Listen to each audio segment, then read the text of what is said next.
What's going on YouTube? Thomas Ellie here. The new miniseries Escape at Danmora premiered on Showtime this past Sunday. And I gotta say, I really dug that premiere. Benicio del Toro and both play the two inmates who escape from jail, and they actually escaped because of the help of a correctional worker that they were pretty much sleeping with. She kind of helped them escape. And if you guys haven't seen the miniseries yet, give it a go. It's really good. And Benicio del Toro is fantastic on the show. So I decided to do a top 10 list of my 10 favorite Benicio del Toro movies because I think this dude's terrific. Even when he's in crappy movies, and he has been in crappy stuff, even when he's in crappy stuff, he's actually good in them. So with that being said, here's my 10 favorite Benicio del Toro movies. Alright, coming in at number 10 will be Escobar Paradise Lost. Now, this movie got released in, I think, 2015 it got released in. And I gotta say, Benicio del Toro as Pablo Escobar, perfect casting. He really embodied the role as that drug kingpin, Pablo Escobar. You even had Josh Hutcherson, who ends up, falling in love with Escobar's daughter. I thought, Del Toro gave a really good performance as the role. Hutcherson was pretty good. And this was a really good film. If you guys haven't seen Escobar Paradise Lost yet, give it a go. I think you'll probably enjoy it. All right. Coming in at number 9 is Guardians of the Galaxy. Now, Benicio del Toro as the Collector, that's also amazing casting. They really did such a good job at casting the role of the Collector, and Del Toro was just perfect at that role. And of course, the end scene, the end credit scene with him and Howard the Duck was pretty funny. Yeah, I can't say enough. I simply love Guardians of the Galaxy. I mean, I love both part 1 and 2. And I gotta say, I'll be down to see Del Toro back again for maybe a part 3. Because Del Toro really plays this role good, and yeah, it would be cool seeing the Collector make a comeback. All right. Coming in at number 8 will be the film Savages. Now, this movie was directed by Oliver Stone, and it also starred, Del Toro with people like Taylor Kitsch, Salma Hayek, John Travolta was in this movie. Oh, and Blake Lively was also in this. I mean, it's a really fun thriller where it pretty much is about like two guys who's pretty much are druggies. Their girlfriend, played by Blake Lively, ends up being kidnapped by Salma Hayek's character. So they try to go out of their ways to, rescue her. It's really fun. Del Toro's character in this was pretty good. I really like how they used him well. And I mean, you also like Salma Hayek was really good. Oliver Stone did a good job at directing. Savages is a completely underrated gem. If you guys haven't seen Savages by now, give it a go because it's a really good film. All right.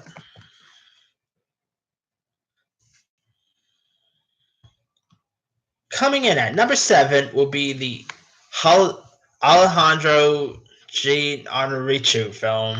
I was mispronounced his name. But it's a film called 21 Grams. Almost says 21 Savages. different name.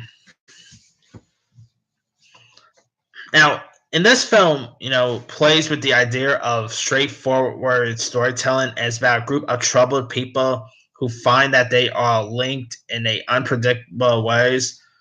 Sean Penn plays the role of Paul Rivers, who is a academic dealing with a terminal heart condition, but his life is changed by a car crash that seems unrelated to the ailment.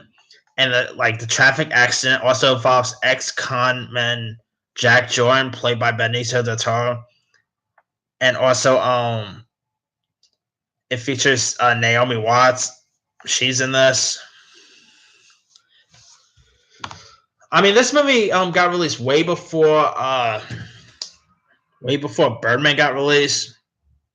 Alejandro G. Inarritu did a really good job at directing. It had good performances by Sean Penn, by Benicio del Toro, of course by Naomi Watts, who always gives good performances. Yeah, I mean, 21 Grams is a really good little film. It got released in. What's it? It got released again. It got released in 2003, and it doesn't really get talked about a whole lot, but it's actually really good. Of course, Alejandro Inarritu's best film right now is Birdman, but 21 Grams is probably his second, in my opinion.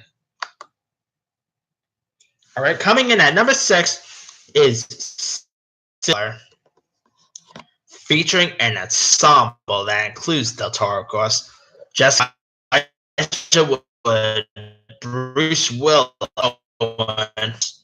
cast.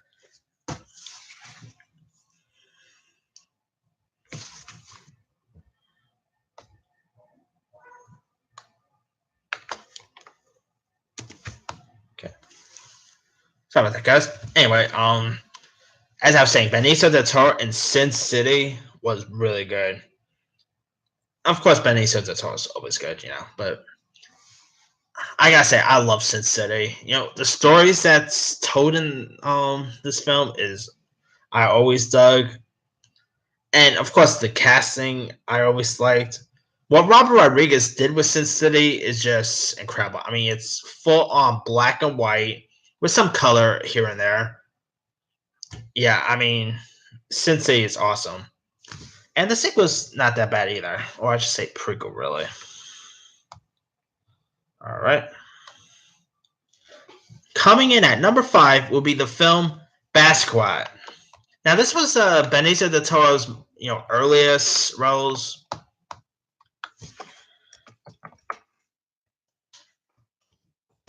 Now, Basquiat was released in. When did that get released in?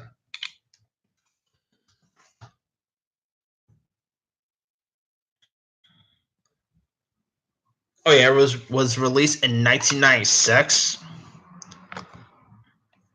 and is about a famed Brooklyn graffiti artist John Michael Basquiat, played by Jeffrey Wright, who strives to rise up to the heady New York art scene of the 1970s and 80s. And he also becomes the brightest star of the neo painting, and he was also one of the most successful painters of his times. And he also had like a friendship with Andy Warhol, who was played by David Bowie in this. In this film, Benicio del Toro gave a pretty good performance as the role of John's friend Barry Delamove. Benicio del Toro gave a really good performance here. Jeffrey Wright. This is one of Jeffrey Wright's breakout roles, I believe, and Jeffrey Wright was incredible in this movie. I really dug the chemistry, Wright, and this movie also showed the backstory of who John Basquiat was, and it showed his life and his sadly it also showed his tragic end as well. This is a really good film. I mean, if you guys still haven't had a chance to check out Basquiat yet, give it a go. I think you'll probably enjoy it. All right, coming in at number 4 will be Fear and Loathing in Las Vegas. Now, this film, of course, teamed up Johnny Depp with Benicio del Toro, and of course, it's based on the novel by Hunter S. Thompson.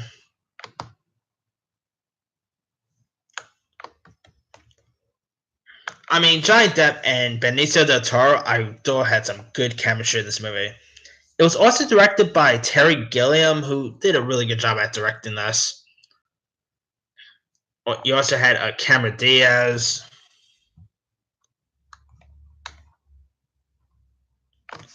I mean, Tobey Maguire was even featured in this. Christina Ricci. Some pretty good supporting castmates.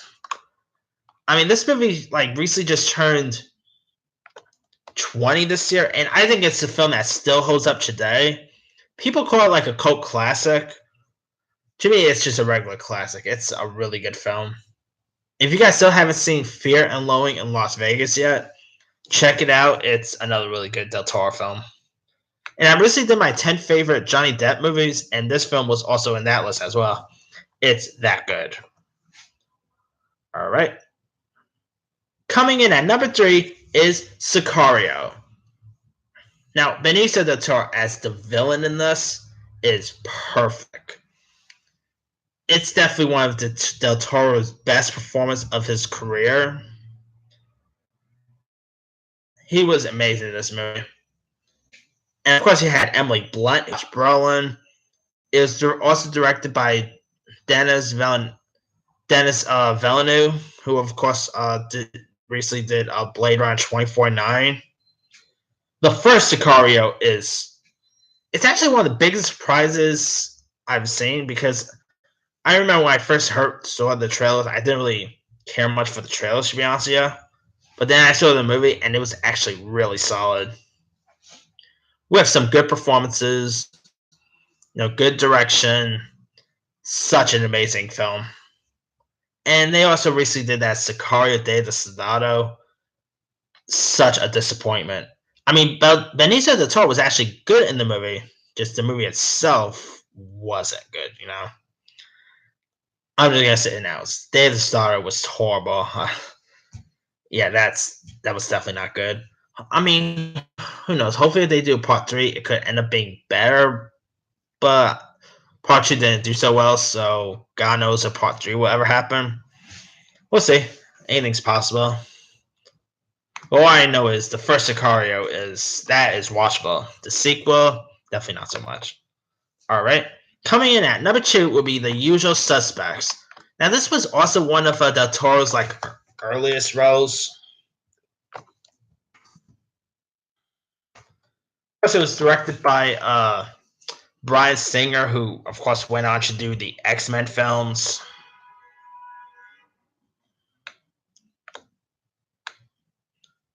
Now, Usual Suspects also feature a pretty good cast. I mean, it had Kevin Spacey, Stephen Baldwin, Gabriel Byrne.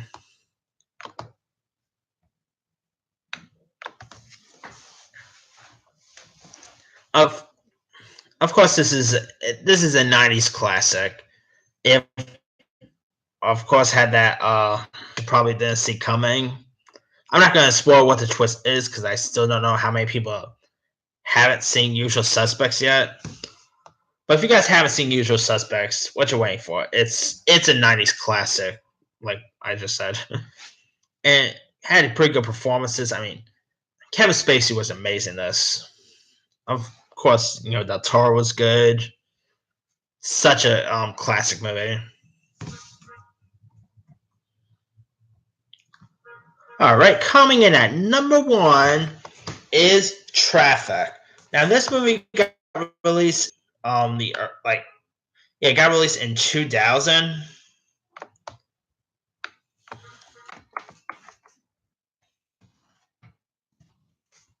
And it also was directed by.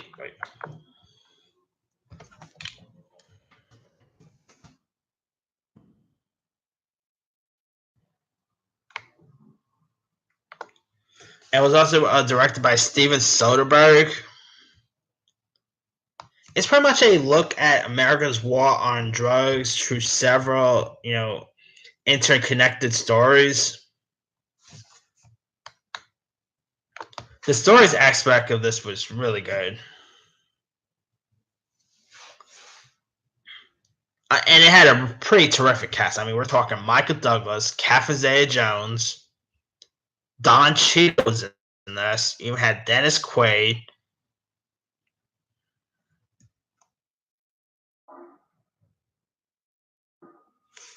And one of the storylines is set in Mexico, and And Benicio del Toro plays a police officer named Javier Rodriguez, and it also features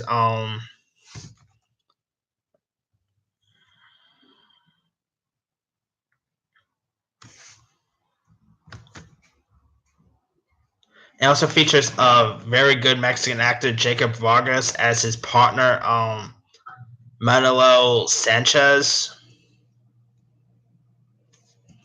And they try to stop a drug transport and arrest the couriers. And their arrest is interrupted by General Salazar, a high-ranking Mexican official who decides to hire Javier Salazar and instructs him to apprehend Francisco Flores, who's a hitman for the Tijuana cartel, headed by the Obregon brothers. It's a really good storyline.